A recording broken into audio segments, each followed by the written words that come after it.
manog 2,000 years subong lapit na. 18 years na lang magpatak nga exactly 2,000 years from the time that he was cut off. Okay, ang question, does the Bible provide evidence pointing to the counting of the last 7 years? The answer is a resounding, terrible, terrific, yes, yes, yes, yes. What is the indicator that you better start to look at the resumption of the counting of the last 7 years? The reference point is none other than the nation Israel. Bantayan mo, bantayan ta, ano ang kakatabo sa pungsod sa Israel. Because here in the text of Daniel chapter 9, ginbuyan sang anghel sa Diyos, ano ini ang last nga 7? Ara dira sa verse 26, second part. The people of the ruler who will come will destroy the city and the sanctuary. The end will come like a flood. War will continue until the end, and desolations have been decreed. He will confirm a covenant with many for 1/7, and in the middle of the 7, He will put an end to sacrifice and offering, and on a wing of the temple, He will set up an abomination that causes desolation until the end that is decreed is poured out on him. Aring klo nga ginbuyan niya. Ang last 7 will be connected to the rising of a ruler who will perform an abomination that causes desolation in the temple. Ining expression ng abomination that causes desolation in the temple is repeated 4 times in the Bible. One by Daniel, another by Jesus, Matthew chapter 24, another by Paul in 2 Thessalonians, and in the book of Revelation. So this refers to the Antichrist who will perform and do something shameful, sacrilegious, abominable in the temple in Jerusalem. Okay. Now, for this prophecy to be fulfilled, so that you can mark the 7 years, the last literal 7 years, the following things have to be present as condition sine qua non, as they call it in law. Things must be there before that can be fulfilled. What are these things? Number 1, that at the time that that prophecy is going to be fulfilled, Israel must exist as a nation, as a literal nation. Number 2, Israel must be in control of Jerusalem because the temple is in Jerusalem. Number 3, the temple must be rebuilt in Jerusalem. Saan nawasak ang temple in AD 70? Nagguwa ning debate. Siya, ato na, napulpil na, wala nang Israel. And for the next 1,900 years, wala ang nation Israel, wala ang temple. So, nag-strong ang amillennial view. Augustine was the champion of the amillennial view. He influenced the reformers to adopt the amillennial view because there was no nation in Israel, there was no Jerusalem under the control of the Jews, and there was no temple inside. So for the next 1,900 years, daog ni, baskog ni ang amillennial view. Ang ilagani nga theory, na-fulfill ni spiritually in the people of God because we are the new temple and we are the new Jerusalem. And the abomination that causes desolation is not really literal. It is the shameful life of people who live a backslidden life, etc. Until the premillennial view gained a resurgence. When did it gain a resurgence? May 14, 1948, when the nation of Israel was reborn. Dito nag-repeat ang debate on the interpretation of ano mo ni karon pag-interpretar sini. So, May 14, 1948, na-reborn ang Israel and everybody went back to their Bibles because na-disturb sila because certain prophecies were fulfilled. I'll just give very quickly a few selections just to convince you and me that this is referring to our time. Isaiah chapter 11 verse 11. Siling sa Ginoo, I will gather you a second time. I will gather my people a second time. A second regathering. Natabo na ang first regathering and first return in the time of Ezra and Nehemiah. The second regathering was fulfilled on May 14, 1948. Ano pagin nga prophecy? Ezekiel chapter 37 verse 4, the valley of dry bones. Si Ezekiel kinpakita. Ano nakita mo, Ezekiel? Isa ka valley, mga kalabira, mga tulang, mga pinutosang panit, mga wala kabuhi. Siling sang Ginoo, mabuhi pa na. Siling sa Ezekiel, ikaw lang Lord, ang makabalo, kung maupawan ko na ito hindi.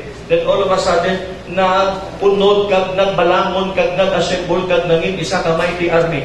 That was fulfilled after May 14, 1948, after the Holocaust, when Israel, 6 million of Jews, became valley of dry bones. They reassembled, they had flesh and life again, and they became a mighty army after May 14, 1948, when Israel became the most powerful armed forces in the Middle East. Isaiah chapter 66, verse 8. Can a nation be born in a day?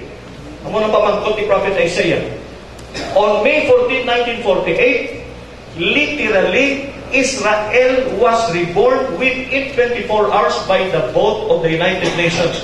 The deciding vote was cast by the Philippines. Because the yes and the no was equal, the chairmanship was Carlos P. Romulo. He called up President Manuel Rojas, what vote should I cast? Sila niya, vote in favor of statehood of Israel. So one deciding vote cast by the chairman. That's why ang mga, when you go to Israel now, the Lord bless me very fantastically. Ang muna nga, kundi pa ko nag-ibig, sinikag nagluhod, kag naghambalbaw, Ginoo, salamat gid. Nga gitabo mo gid nga sa akon lifetime, hindi dali ka katabo. Said ko, Lord, please give me a chance to visit the nation of Israel. It was just a secret prayer that I made to the Lord. I had one client who out of nowhere, I settled a very big case for that family, and he said, how can I repay you? I said, I didn't answer. Siya, I'll sponsor you and your wife to a visit in the nation of Israel. So we will go this coming March. Kita mo ang Ginoo. Siling sang Ginoo nga ang pungsod sa Israel matao gid liwa. Pero in 1948, the rebirth of the nation of Israel did not have control of Jerusalem. So hindi pwede ito ma-fulfill pa ang abomination that causes desolation in the temple, because Jerusalem is supposed to be the site of the temple. Okay, ano natabo? 1967, 6 Arab countries attacked Israel. Israel drove them back decisively in 6 days. What was the effect? Israel retook Jerusalem, and Israel retook the hill country of Ephraim and the hill country of Judah. And that is why from 1967, Israel became politically in control of Jerusalem. Di mamagati, Brother Lyndon, layo pamana, kay wala pa temple. Bao, birigid kita, ginapukaw sa mga propeta sa Ginoo. San o kag diin naton linglingon nga within striking distance na ang fulfillment sa rebuilding of the temple.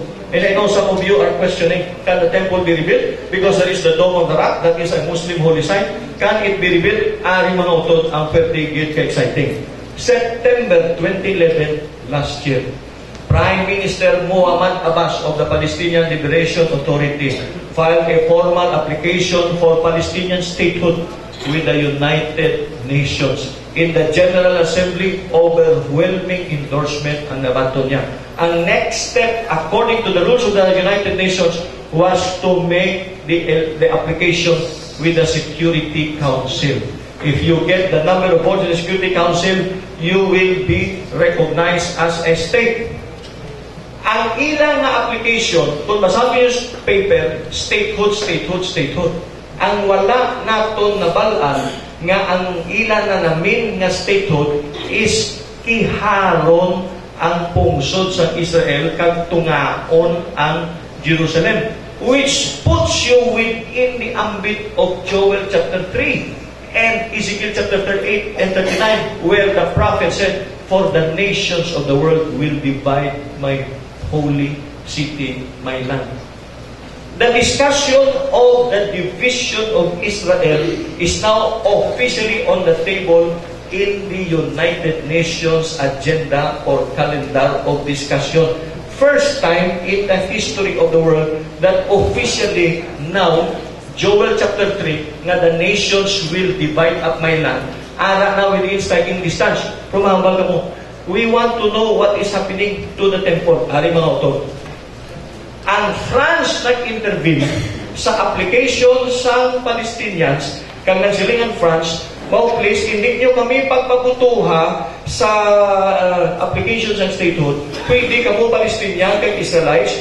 May istorya na lang ka mo, please, ay kung paano nyo pag-divide. We'll give you 1 year na mag-istoryahanay. After 1 year, kung hindi ka mo mag-istoryahanay, come back to us September 2012, then we will decide if you cannot agree. Kundi nagbalik sila sa drawing table. Ting mga Israelites, gustugid nga peace, gustugid nila kalinong.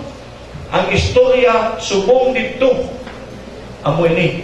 Siling sang mga Orthodox Jews, siling sang militant Jews, siling sang politician Jews, siling sang overwhelming Jewish population. Sige na lang! Tungaon ta ang Israel on one final condition. Guess what was the final condition? Allow us to rebuild the temple on the eastern part of Jerusalem.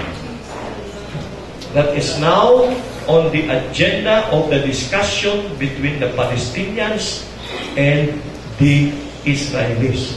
Pamangkot ka mo, how can that be? Because that is the Dome of the Rock. May ara na 10 years ago, Doctor of Archaeology from an Israeli university who conducted a research. Sila niya, hindi na problema kaya itong archaeological finding nga ang temple ara sa Dome of the Rock was inaccurate because what we uncovered was the outer wall of the temple, but the real temple, the holy place in the Holy of Holies, is 140 meters east of the Dome of the Rock. So we can build it without touching the Dome of the Rock. Di ari mga utodo, amo ning istorya gitsubong, ini sadya-sadya gini. We have 1 year to watch out whether they will come out with an agreement. Kung hindi man sila maka-agree, ang United Nations gahulat kay sila mabugtok. Ari pagkita ni Saka prophecy. Kung hindi sila mag-inintindihanay kag inatag na sang Bible nga may traidoranay nga matabo and the nations will attack Israel, Ezekiel chapter 39 verse 2 and Ezekiel chapter 39 verse 4a. Sila sa Ginoo, the nations that will attack Israel, i-gather niya kag balbalon niya in the mountains of Israel. Ang mountains of Israel in the Old Testament is called the hill country of Ephraim and the hill country of Judah, which include Dothan, Shechem, Samaria, Bethel, Ai, the city of Ai, Ramah, Jerusalem, Bethlehem, Hebron, and Debir. Ang ini nga mga areas were recovered by Israel during the Six-Day War of 1967. So, all the geographical condition sine qua non for the rebuilding of the temple, for the attack against Jerusalem, for the castigation by God of the nations that attack Jerusalem are now present. Present already politically, geographically, for a literal fulfillment of the end-time prophecy. Kung madayunan rebuild ang temple, kay amo na lang na ang the only thing nga gina-discuss together with the boundaries or the border, then siling sang Ginoo, bantay ka mo because sooner than soon a ruler will arise that will perform an abomination that causes desolation in the temple, which signals already the tribulation period. If you are a pre-tribulationist believer, that means before that ruler appears to perform an abomination that causes desolation in the temple, the rapture has already taken place. If you are a mid-trib believer, then your rapture will take place at the time that the Antichrist is revealed. If you are a post-trib believer, then you are just delayed 3 years and a half. Yes, because it is just 7 years. Ang pre-trib is before the 7 years, the mid-trib is in the middle of the 7 years, and the post-trib is after the 7 years. So, whether it is just 3 and a half or 7, ang punto, kadjutay sang diferensya. Kagamay lang gid sang diferensya. And it is already within our time. Why gid ni natabo in the history of the world nga ang precursor for the second coming concerning Israel are now fully in place. Fully set in place. The political and geographical requirement. And so the prophets of the world, from India, from Ireland, from the United States, gathered. They sought the Lord in prayer. 40 days passed. They exchanged notes. Conclusion, we have entered the final dispensation.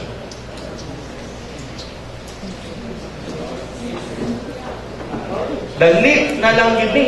Hindi na gid ni masyado kalawig pa. Whether hindi na siya magpati nga 50 years. Some even, yung iba nag-speculate. Gabang sila, bao Brother Lyndon, hindi na delikado. Date setting. Remember what the Bible said, because there are two sides to what the Bible said. One side says, no one knows the day nor the hour. But the other side says, when you see these things happen, lift up your heads, for your redemption draweth nigh. So how do you balance the two? No date setting, yes, but mark the season. The season. You can know the season when you see these things. Even if you do not know the day nor the hour, you know that the season has come. Ang grabe pag hindi mga utod, ang inhambal sa Bible nga amo nang ginhambal nila nga ano na ang pag-interpreta sa Matthew 11:34 kag Luke chapter 1 verse 29 when Jesus said, talking to the disciples, sila nga, I tell you the truth, this generation will certainly not pass away until all these things have happened. That is also repeated in Luke chapter 1 verse 29. Which generation will not pass away until all of these things will happen? If you check the verses before that, the generation that sees the fig tree. When you see the fig tree blossom. And the fig tree is the symbol, the national symbol of Israel. Wala nang kita chimpo, pero ang isa ka fascinating study in the book of Joel and other verses in the Bible. There are two trees symbolizing the prophetic